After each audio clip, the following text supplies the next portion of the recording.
Hey everyone, Saturn Dave here from Sega Saturn SHIRO, and today I'm doing a brief unboxing of the Sega Saturn 2.4 GHz wireless Pro controller from Retrobit.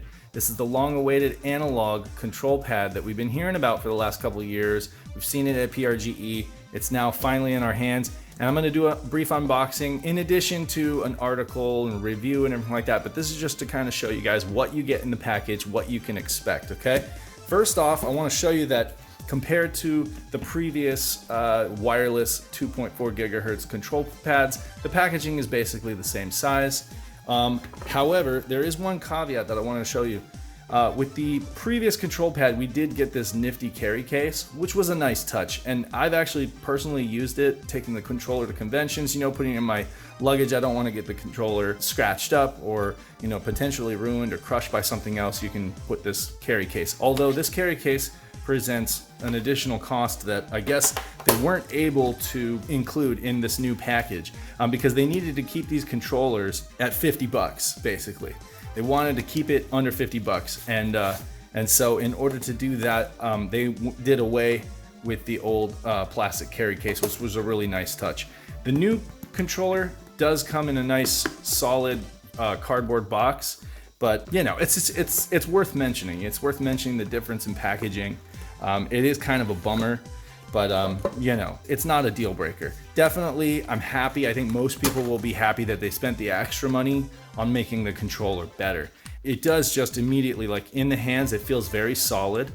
There's just, aside from the shoulder triggers themselves, which is what you're hearing as far as like any kind of jiggle, it just feels very solid, to be honest with you, perhaps more so than the previous controllers. The D-pad, upon first inspection, feels really, really good. It's a tiny bit mushy, but not in a bad way. Like, I feel like I could definitely pull off combos with this. I'm going to, of course, put it through its paces on my Saturn and on my Switch, but I mean, it feels really, really good. And I want to kind of compare it to what we got previously. Now you hear the difference. This one is just a little bit more rattly. It's kind of more loose feeling overall. It's definitely lighter. So there's an example of the size difference, if you will, between the controllers. If you can see that, there is a difference in size. It might be somewhat subtle, but it is a difference nonetheless. And of course, on the bottom here, you don't have that curve taken out, and that is because that's where those sticks are housed right there, okay? They're recessed in here. Again, I'm gonna sound like a broken record, but the reason they went with this is so that you could shove this in a bag or something. Of course, they don't have the carry case, right? So you wanna be able to shove this in your bag and not have those sticks get caught on anything, right?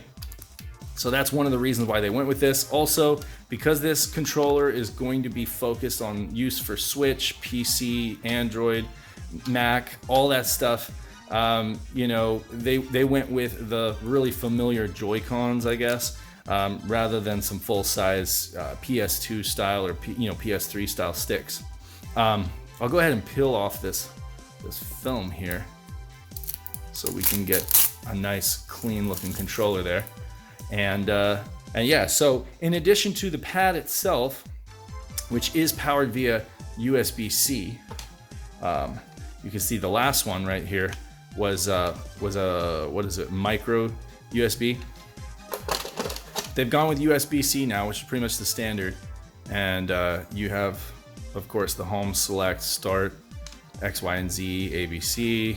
These are kind of clicky. Of course, the shoulder triggers right here. These have travel to them, but they are still digital. They're basically, designed just like the Switch Joy-Cons, basically, which are also digital. But you get that.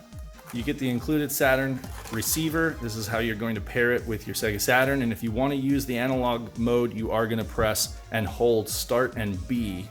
Okay? You're going to press Start and B in order to put it into the analog mode. Okay? You can switch between digital and analog that way. It's a macro, essentially. In order to use it with your Switch or your PC, you're going to use the included USB dongle or wireless receiver. You will need to use this with the Switch in order to in order to use this controller, since it is 2.4 gigahertz, not Bluetooth. So Joy-Cons typically connect with Switch via Bluetooth, but with this, you're gonna have to plug the USB into the side of the Switch and pair that way.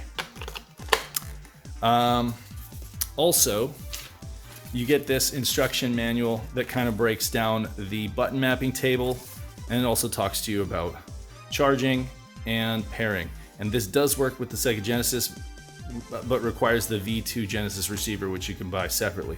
It also works with the Genesis Mini via the USB, so that's nice. Sega Saturn, Switch, PC, Android, Mac. I've even heard that it works on PS3 for the record. Not sure about PS4, haven't tested it. Don't have a PS4 currently to test it with, so I'd love to hear if someone else tests it with PS4 or PS5 and gets it working. But yeah, so that's what you get in the packaging.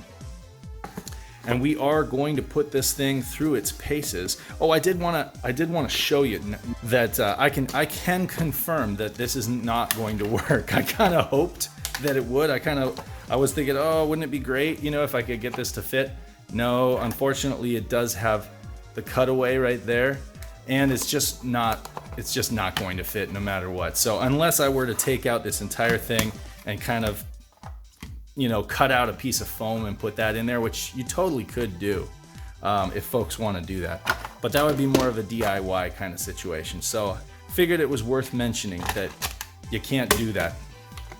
Again, that's kind of a little bit of a bummer. Not a deal breaker, but a bummer nonetheless, because I do like to bring this to conventions, throw it in my luggage, avoid any scratches or wear and tear on the controller. And same thing goes for the blue one as well. So, and I think most people will be happy that they've allocated those funds into making the controller better. And again, the build quality does overall feel better. You know, it does feel quite a bit better. That D-pad, just the D-pad alone. Oh my God, like this. Okay, so this feels like really, I don't want to say cheap, like it was serviceable, it was good, but this is where it's at right here. This feels tight. It just feels so much more like what I expect with a Saturn pad than this. This feels like a bit worn out, and I haven't even used this specific pad that much. And yeah, like when I press up, it doesn't even want to, look at that. Like I don't know what's going on with that, but it's just, they had complaints about the plastic. They had complaints from some folks about the, you know, just the build of some of these, and some folks, I guess, who were hammering on these in Street Fighter or whatever, ended up breaking the stem that this is connected to the bottom portion with. There was a lot of feedback from folks like you guys that they had to take into consideration, and it already, I can tell you, it just feels infinitely better. These shoulder buttons just feel really, really good. I apologize for the camera, just the autofocus. But yeah, so I mean, all things considered, these feel really, really good. Of course, you didn't have two sets of analog triggers on the Saturn, analog 3D pads. So I mean, again, this is really just going to be mapped to Switch games, PC games, maybe some ports and stuff like that.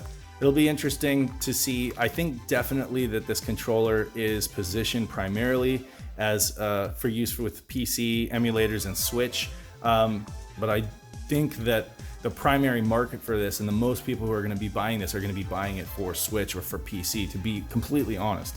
And I'm telling you that as a hardcore, diehard Saturn fan. I think that a lot of folks will be buying this for use with their Saturn, but I really do feel like, you know, they had to consider all the folks who can't afford a Saturn or don't have one and just want to be able to play games on their Switch or PC, and use this as a Saturn style controller with analog on those formats. So once again, this is Saturn Dave, just, you know, giving you that unboxing, letting you know what you can expect with these controllers, and we'll go ahead and tear them down and show you the insides of them, and also give you a bunch of other information once we have run them through their paces. Until next time, Saturn Dave reminding you that you must play Sega Saturn, and peace. Sega Saturn, SHIRO!